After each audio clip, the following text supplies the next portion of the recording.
Hello दोस्तों, नमस्कार। आपके अपने यूट्यूब चैनल वाईफाई विनय में आपका स्वागत है और मैं हूं राम स्वरूप सिद्ध।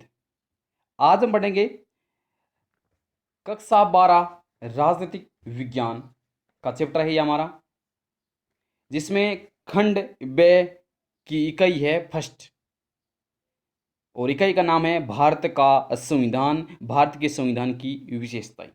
कि हम आज पढ़ेंगे भारत का संविधान।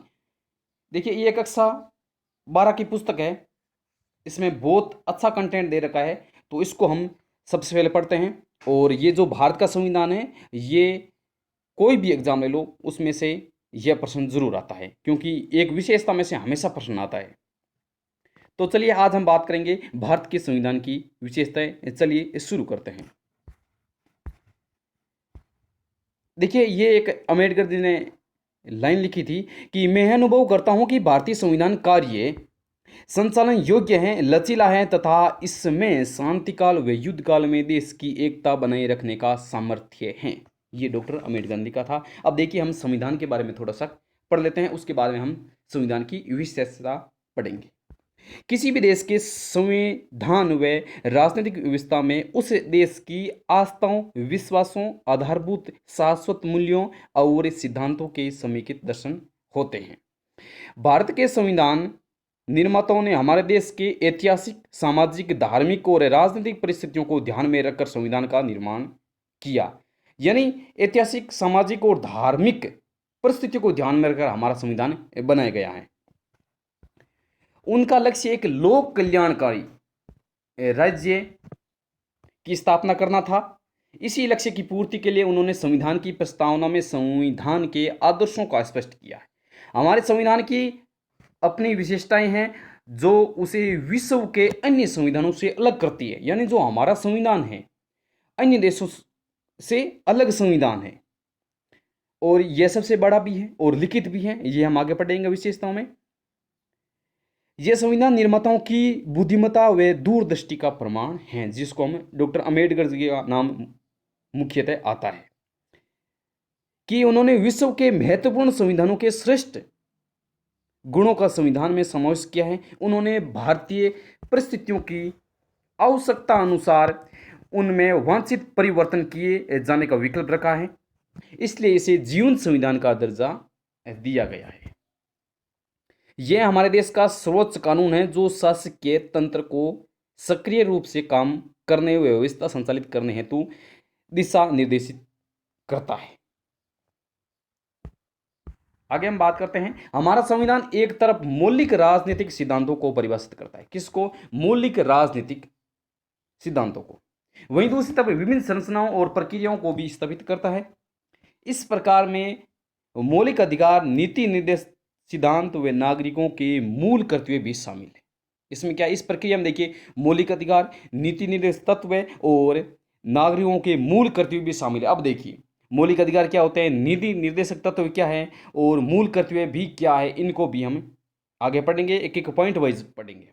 यह दुनिया का ऐसा लिखित कानूनी दस्तावेज है जिसे लिखने में सर्वाधिक समय 2 वर्ष 11 माह 18 दिन लगे थे। कभी कभी सिंपल सा प्रश्न पूछ लिया जाता है, साधारण सा, कि संविधान बनने में कुल समय कितना लगा? तो 2 वर्ष 11 माह 18 दिन, 2 वर्ष 11 माह 18 दिन। इसे एक संविधान सभा ने तैयार किया। किसने तैयार किया? संविधान सभा ने तैयार किया। प्रश्न सीधा आता है कि इस संविधान को किसने तैयार किया? संविधान को किसने तैयार किया? तो संविधान सभा ने तैयार किया। संविधान के मूल वैचारिक आधार की अभिव्यक्ति को अत्यंत संक्षिप्त रूप से प्रस्तावना शीर्षक में व्यक्त किया गया। किसमें? प्रस्तावना शीर्षक में। प्रस्तावना दृष्टि आने वाली विशेषता, जिसमें किसी भी परिस्थिति में परिवर्तन नहीं किया जा सकता।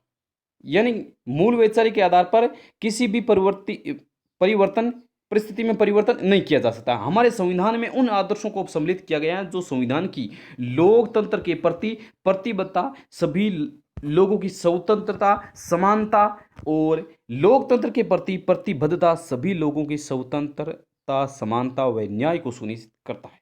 भारतीय संविधान की विशेषता मूलतः इसकी प्रस्तावना में व्याख्या की सिद्धांतों व आदर्शों का विस्तार ही है। यह था थोड़ा सा संविधान के बारे में। अब हम आगे देखिए, आगे बात करते हैं भारतीय संविधान की विशेषताओं के बारे में बात करते हैं। अब भारतीय संविधान की विशेषता में सबसे पहले हम बात करते हैं तो विशेषता आती है संपूर्ण प्रभुत्व संपन्न संविधान। संपूर्ण प्रभुत्व संपन्न संविधान, इसमें पढ़ देखिए, भारत का संविधान लोकप्रिय प्रभुसत्ता पर आधारित संविधान है, अर्थात यह भारतीय जनता या द्वारा नीत है। किस द्वारा? भारतीय जनता द्वारा नीत है, ध्यान रखना। इस संविधान द्वारा अंतिम शक्ति भारतीय जनता को प्रदान की गई है, अर्थात संपूर्ण प्रभुत्व संपन्न संविधान, यानी जो इसमें जो अंतिम शक्ति है वो किसमें है? भारतीय जनता में नीत की गई है। संविधान की प्रस्तावना में कहा गया कि हम भारत के लोग इस संविधान को अंगीकृत, अधिनियमित व आत्मप्रीत करते हैं।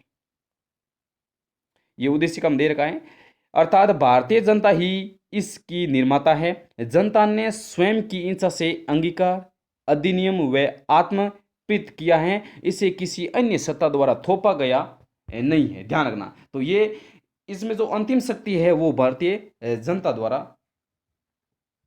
प्रदान की गई है। अब भारत के संविधान में थोड़ी सी कम, जो भारत का हम भारत के लोग ये नाम आया है, तो इसमें थोड़ी सी उद्देशिका आपको मैं बताता हूँ। आपको ऐसे ऐसे उद्देशिका आपको याद रखनी है। उद्देशिका में दे रखा है कि हम भारत के लोग भारत को एक संपूर्ण प्रभुत्ववादी, समाजवादी, पंथ निरपेक्ष, लोकतंत्रात्मक गणराज्य, ये नाम जो अभी 42 संविधान संशोधन 1976 में जोड़े गए हैं, इनको भी पढ़ेंगे, आगे क्वेश्चन करेंगे तब। लोकतंत्रात्मक गणराज्य बनाने के लिए तथा उसमें समस्त नागरिकों को सामाजिक, आर्थिक और राजनीतिक न्याय, विचार, अभिव्यक्ति, विश्वास, धर्म और उपासना की स्वतंत्रता, प्रतिष्ठा और अवसर की समता प्राप्त करने के लिए तथा उन सब में व्यक्ति की गरिमा और राष्ट्र की एकता और अखंडता सुनिश्चित करने वाली बंधुता बढ़ाने के लिए दृढ़ संकल्प होकर अपनी इस संविधान सभा में आज तारीख 26 नवंबर 1949 और मिति मार्क्सिस शुक्ल सप्तमी संवत 2006 विक्रमी के एत द्वारा इस संविधान को अंगीकृत, अधिनियमित और आत्मप्रीत करते हैं। ये उद्देशिका में दे रखा है, ऐसे कैसे आपको याद होना चाहिए। बाकी हालांकि आज यहाँ से कोई प्रश्न नहीं पूछता है, लेकिन एक बार आरएस में पूछा गया कि उद्देशिका में भारत नाम कितनी बार आया है, तो इसलिए इसको याद हो तभी तो बता सकता है कोई बंदा। तो ध्यान रखना, भारत नाम 2 बार आया। हम भारत के लोग भारत को एक संपूर्ण प्रभुत्ववादी, ऐसे आगे चला जाएगा, यानी भारत 2 बार नाम आया है। आगे हम बात करते हैं दूसरी है प्रस्तावना। ये विशेषता है दूसरी। भारतीय संविधान के मौलिक उद्देश्यों व लक्ष्यों को संविधान की प्रस्तावना में दर्शाया गया है। डॉक्टर के मुंशी ने इसे संविधान की राजनीतिक कुंडली कहा गया है। प्रश्न ध्यान से देखना, ये प्रश्न आ सकता है कि भारतीय संविधान को राजनीतिक कुंडली किसने कहा है? तो के मुंशी, के से कुंडली, के से के मुंशी। इसके महत्व को देखते हुए इसे संविधान की आत्मा भी कहा गया है। तो ध्यान रखना, प्रस्तावनाओं की संविधान की आत्मा कहा जाता है। प्रस्तावना की शुरुआत में हम भारत के लोग से अभिप्राय है कि अंतिम प्रभुत्वता भारतीय जनता में निहित है। यह संविधान की मुख्य विशेषता है। आगे बात करते हैं तीसरा, इस विश्व का सबसे बड़ा संविधान। ये तो सबको पता है कि हमारा जो संविधान है विश्व का सबसे बड़ा लिखित संविधान। जहां अमेरिका के संविधान में 7 अनुच्छेद, कनाडा के संविधान में 147, ऑस्ट्रेलिया के संविधान में 128 और दक्षिण अफ्रीका के संविधान में 153 अनुच्छेद है। इसमें आपको दूसरे ये याद नहीं रखने कि किसमें कितने, हमारे इंडिया का याद रखना है। वहीं हमारा संविधान व्यापक व विस्तृत संविधान है। इसमें 395 अनुच्छेद, 22 भाग और 12 अनुसूचियां हैं और 5 परिशिष्ट। इसमें अब तक 101 संशोधन हो चुके हैं। कितने? 101, लेकिन लगातार हो रहे हैं अभी। इसका कोई सटीक क्वेश्चन नहीं बन रहा है, कोई करंट जीके में पूछा जाता है कोई प्रश्न। और संशोधन की यह प्रक्रिया अनवरत जारी है, यानी लगातार चल रही है। अब देखना, अनुच्छेद कितने हैं? 395। और किसी बंदे से कोई जब पूछा जाता है कि अनुच्छेद कितने हैं, तो वो 395 और 101 अनुच्छेद जोड़कर या जो हाल ही में परिवर्तन हुए उनको और जोड़ देता है। नहीं, अनुच्छेद 395 है, उसमें अलग अलग बांट दिया जाता है। जैसे मान लो किसी में परिवर्तन किया, 100 में परिवर्तन किया या 101 में परिवर्तन किया, तो जैसे ही परिवर्तन करना उसके बाद में 1, 2, 3 ऐसे लगा दिया जाता है, या ABC ऐसे लगा दिया जाता है। और संशोधन यह प्रक्रिया अनुसार जारी है। इस कारण ही इसका स्वरूप विशाल हो जाता है, क्योंकि ये लगातार बढ़ता जाता है तो बड़ा हो जाता है। हमारा संविधान संघात्मक है। इसमें संघ व राज्यों के बीच संबंधों का बहुत व्यापक वर्णन किया गया। संविधान को एक अध्याय में तो राज्य के नीति निर्देश सिद्धांतों का ही उल्लेख है जो अधिकांश देशों के संविधान में नहीं है। जो राज्य के नीति निर्देश तत्व हैं ये दुनिया के संविधानों में नहीं है, अधिकांश देशों में नहीं है, कुछ कुछ में है। संविधान की इस विशालता को लेकर हरि विष्णु कामत ने कहा था कि हमें इस बात का गर्व है कि हमारा संविधान विश्व का सबसे विशाल संविधान है। तो ये भी याद रखना, कामत यानी काम की बात की थी इन्होंने। आगे बात करते हैं। संविधान का 101वां संशोधन वस्तु व सेवा कर यानी जीएसटी, गुड सर्विस टैक्स से संबंधित है, इस जिसे राष्ट्रपति जी ने सितंबर 2016 में हस्ताक्षर किया। अब देखिए 101वां संशोधन कौन सा है? जीएसटी वाला। आगे बात करते हैं लिखित व निर्मित संविधान, ये चौथी विशेषता है। भारतीय संविधान संविधान सभा द्वारा निर्मित व लिपिबद्ध किया गया दस्तावेज है। संविधान सभा ने इसे 2 वर्ष 11 माह 18 दिन में तैयार किया गया, ये मैं पहले बता चुका हूं आपको। विस्तृत संविधान होने के बावजूद इसे देश की परिस्थितियों व आवश्यकताओं को दृष्टिगत रखते हुए उसमें संशोधन की व्यवस्था भी की गई है। अब तक इसमें 101 संशोधन हो चुके हैं, अभी हालांकि और भी ज्यादा हो गए हैं। संसदीय शासन व्यवस्था, ये इसकी 5वीं विशेषता है, संसदीय शासन व्यवस्था। डॉक्टर अंबेडकर के अनुसार संसदनात्मक प्रणाली में शासन के उत्तरदायित्व का मूल्यांकन एक निश्चित समय बाद तो होता ही है, इसके साथ साथ दिन प्रतिदिन भी होता रहता है। इस प्रणाली में कार्यपालिका व्यवस्थापिका के प्रति सामूहिक रूप से उत्तरदायी है। किसके प्रति? सामूहिक रूप से उत्तरदायी। वापस पढ़ना इस लाइन को। इस प्रणाली में कार्यपालिका है ना, वो व्यवस्थापिका के प्रति सामूहिक रूप से उत्तरदायी है। राष्ट्रपति का पद गरिमा व प्रतिष्ठा का होता है, पर उसकी स्थिति संवैधानिक प्रदान की है। वास्तविक शक्तियां मंत्रिमंडल के द्वारा प्रयोग की जाती है, आपको पता है, जिसमें हमारे प्रधानमंत्री नरेंद्र मोदी जी करते हैं। संसद का विश्वास समाप्त होने पर मंत्रिमंडल को त्यागपत्र देना पड़ता है। अगर संसद का विश्वास समाप्त हो जाता है तो यहां पर यह नियम है कि मंत्रिमंडल को त्यागपत्र देना पड़ता है। इस व्यवस्था से प्रधानमंत्री ही मंत्रिमंडल का नेतृत्व करता है। भारत में संसदीय व्यवस्था को केंद्र के साथ राज्यों में भी अपनाया गया है, जहां राज्यपाल संवैधानिक प्रमुख होता है। अब देखिए, केंद्र में मंत्रिमंडल में काम करता है प्रधानमंत्री, और जो राज्य में केंद्र में तो काम करता है प्रधानमंत्री और राज्य में काम करता है राज्यपाल। आगे बात करते हैं छठा, यह है मौलिक अधिकार व कर्तव्य। इनको थोड़ा सा अच्छी तरह से देखना। भारतीय संविधान में नागरिकों के मूल अधिकारों का वर्णन संविधान के भाग 3 अनुच्छेद 12 से 35 दे रखा है। मूल अधिकार है वो कितने? 12 से 35।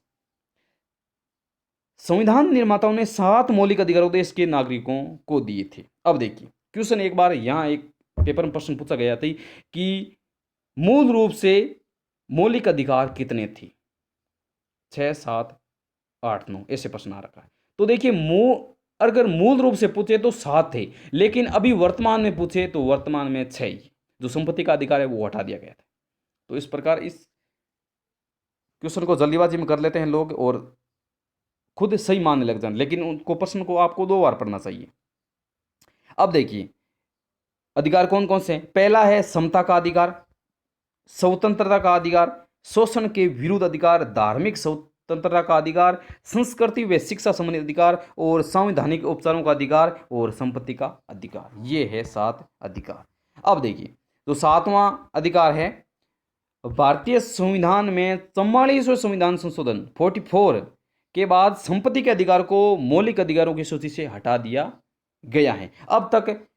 अब मौलिक अधिकार कितने रह गए हैं? 6। इन अधिकारों का हनन होने पर नागरिक न्यायालय की शरण ले सकता है। 86वें संविधान संशोधन यानी दिसंबर 2002 की जुलाई 2009 में संसद में पारित किया गया। वह 1 अप्रैल 2010 को लागू हुआ, के द्वारा शिक्षा यानी प्रारंभिक शिक्षा के अधिकारों को मूल अधिकार के रूप में संविधान में शामिल कर लिया गया है। अब अनुच्छेद 21 के बाद एक नया अनुच्छेद 21 के जोड़ा गया है, जिसमें क्या दे रखा है? जिसमें दे रखा है कि 6 से 14 वर्ष की उम्र के जो बच्चे हैं उनको अनिवार्य व निःशुल्क शिक्षा प्राप्त होनी चाहिए। तो ये किसमें? 21 के में जोड़ा गया है, ध्यान रखना। आगे बात करते हैं।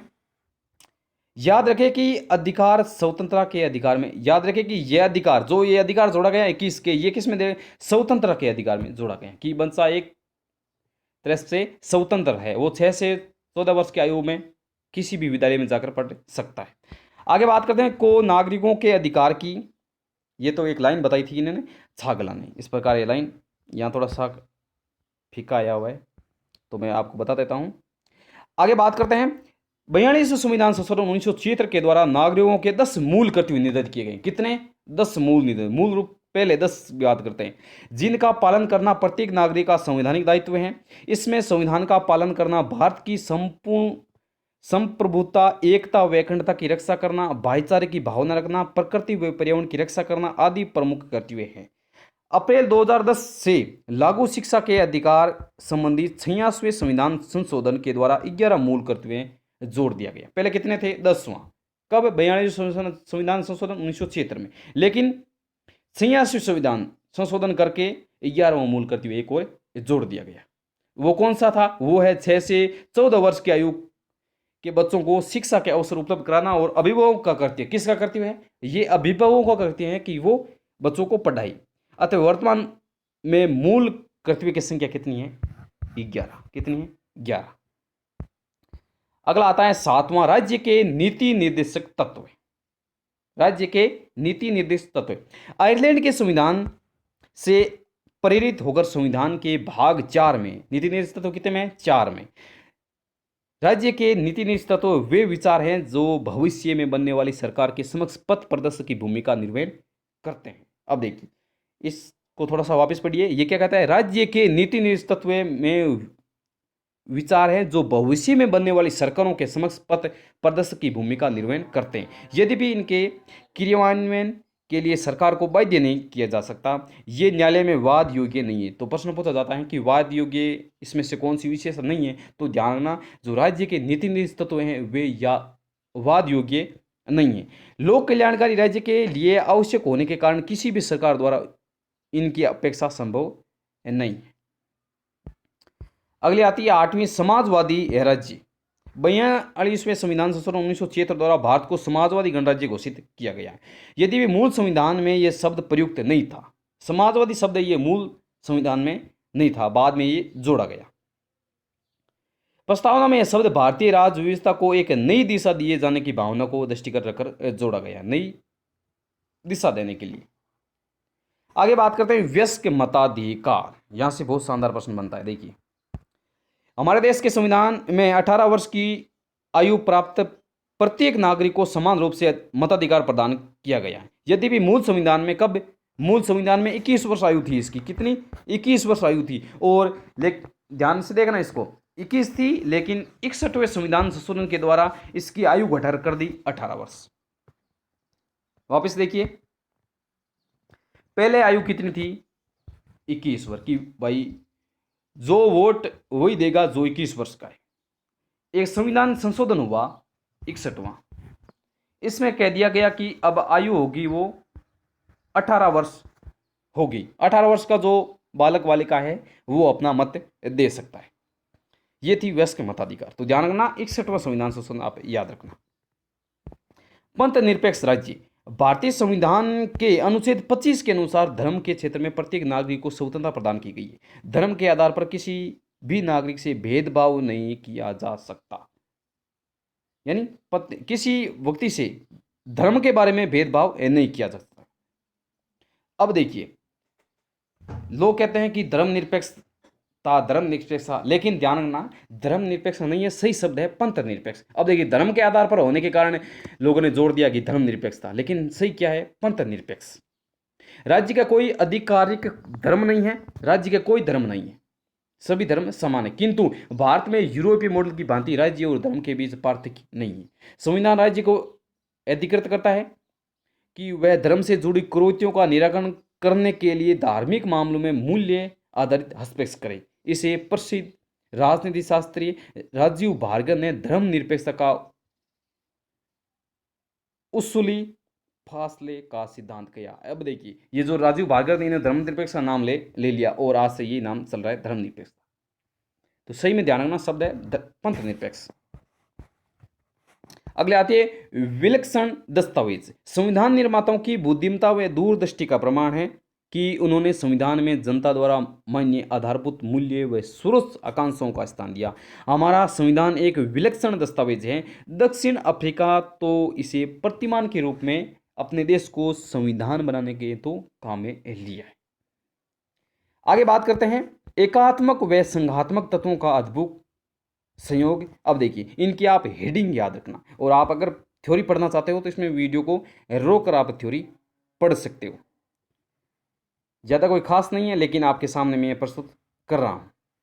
अब देखिए यहाँ जो जम्मू कश्मीर को छोड़कर पुनर्गठन का अधिकार दिया गया है, लेकिन अभी ध्यान रखना पूरे भारत में है।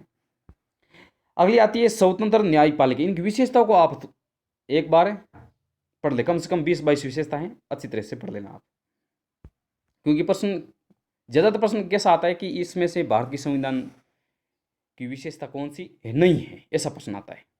और बीच में जो प्रश्न बनते थे वो मैंने आपको बता दिए कि कहाँ कहाँ से प्रश्न बनते हैं। बाकी ये थ्योरी है, आप पढ़ लेना।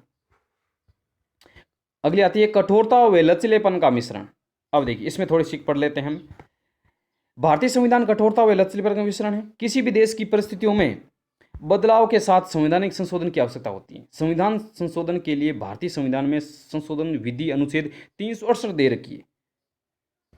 अब देखिए कठोरता कैसे, देखिए कुछ कुछ से अनुच्छेद ऐसे होते हैं जिसको हम चेंज नहीं कर सकते, या चेंज करे तो भी मान लो किसी न्यायालय की शरण लेकर बहुत कठोरता से उसका यानी बदलाव करे तो वो कठोरता हो जाए। और लचीलेपन क्या हुआ, कहीं छोटा सा बदलाव करना है तो थोड़े दिनों में हम कर देते हैं बदलाव, तो इस प्रकार ये लचीला हो जाता है, इसको कठोर या लचीलेपन का मिश्रण बोलते हैं। अब ये जो संशोधन की विधि दे रखी है 368 में दे रखी है। अब देखिए 368 में 3 विधियां हैं, और जो पहली विधि है, पहली विधि का वर्णन 368 में नहीं दे रखा है। देखिए क्या है, तीनों विधियां देख लेते हैं। पहली विधि है संविधान के कुछ भागों में संसद के दोनों सदनों के साधारण बहुमत से संशोधन किया जा सकता है। जैसे वापस पढ़ना, संविधान के कुछ भागों में संसद के दोनों सदनों, लोकसभा और राज्यसभा, दोनों सदनों के साधारण बहुमत से संशोधन किया जा सकता है। जैसे राज्यों का पुनर्गठन, राज्यों में विधान परिषद की स्थापना या समाप्ति, केंद्र प्रशासित क्षेत्र बनाना, संसद सदस्यों के वेतन आदि। दूसरी विधि कौन सी है, दूसरी है कुछ विषयों में संशोधन के लिए संसद के दोनों सदनों के पूर्ण बहुमत व उपस्थिति सदस्यों की 2/3 बहुमत की आवश्यकता होती है। कितनी, 2/3। अगले आती है तीसरी विधि, कुछ विषयों में संशोधन के लिए संसद के दोनों सदनों के पूर्ण बहुमत उपस्थिति सदस्यों के 2/3 बहुमत के अतिरिक्त कम से कम आधे राज्यों के विधान मंडलों का समर्थन आवश्यक है। यानी 2/3 तो होना ही चाहिए, 2/3 बहुमत तो होना ही चाहिए, लेकिन उसके साथ साथ में कम से कम आधे राज्यों के विधानमंडलों का समर्थन आवश्यक है। इस प्रकार ये है। अगली आती है न्यायिक पुनरावलोकन व संसदीय संप्रभुता का समन्वय, ये है। अगली आती है विश्व शांति का समर्थन। ये किसमें, वसुदेव कुटुंबकम का बताया हुआ है। और अनुच्छेद 51 के अनुसार राज्य का यह कर्तव्य है कि वे अंतर्राष्ट्रीय शांति व सुरक्षा तथा राष्ट्रों के बीच न्यायपूर्ण व सम्मानजनक संबंधों की स्थापना करें। ये कितने, अनुच्छेद 51 में विश्व शांति का समर्थन 51, यानी भगवान को आप 51 का प्रसाद दे दो और आपके शांति ही शांति है, आपको शांति का समर्थन मिल जाएगा, यानी विश्व शांति 51। अगली आती है आपातकालीन उपबंध।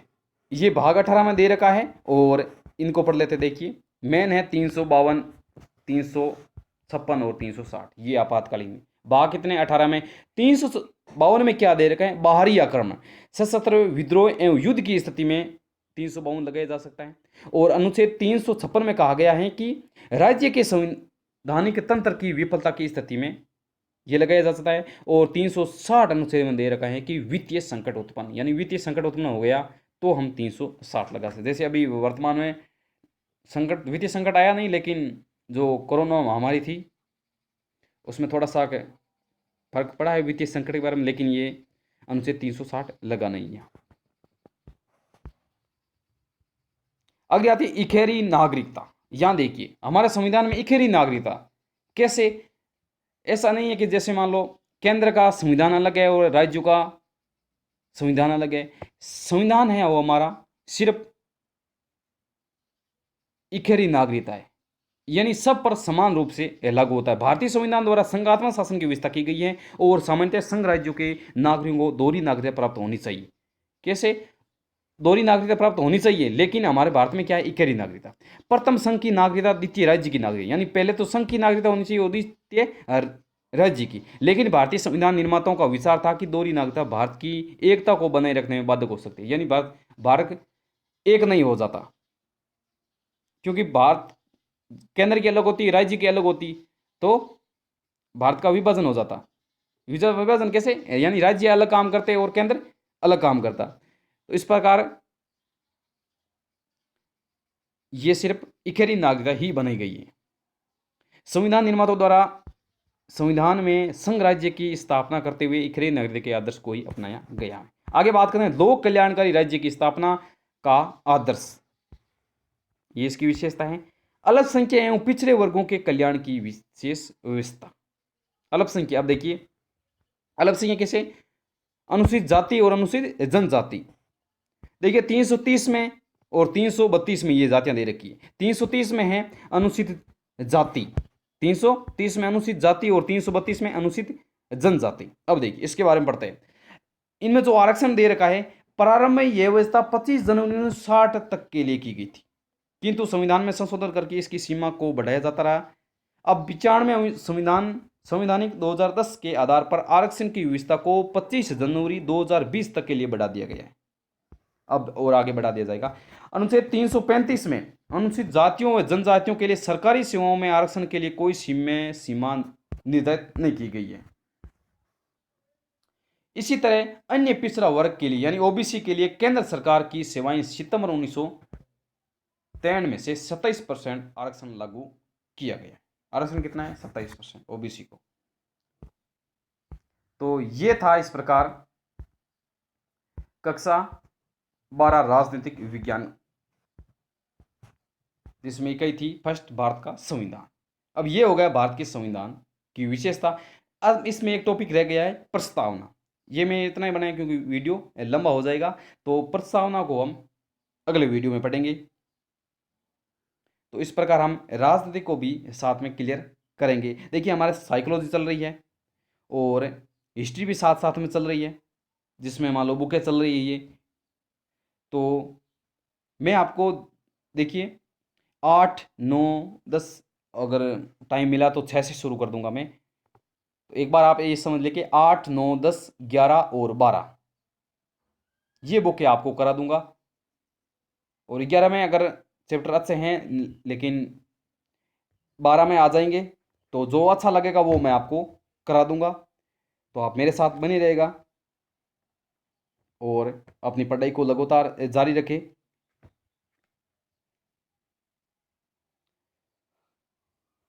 तो आशा है कि आप अच्छी तरह से तैयारी कर रहे होंगे। तो चलिए दोस्तों, मिलते हैं फिर अगले वीडियो में। तब तक के लिए नमस्कार, जय हिंद, धन्यवाद।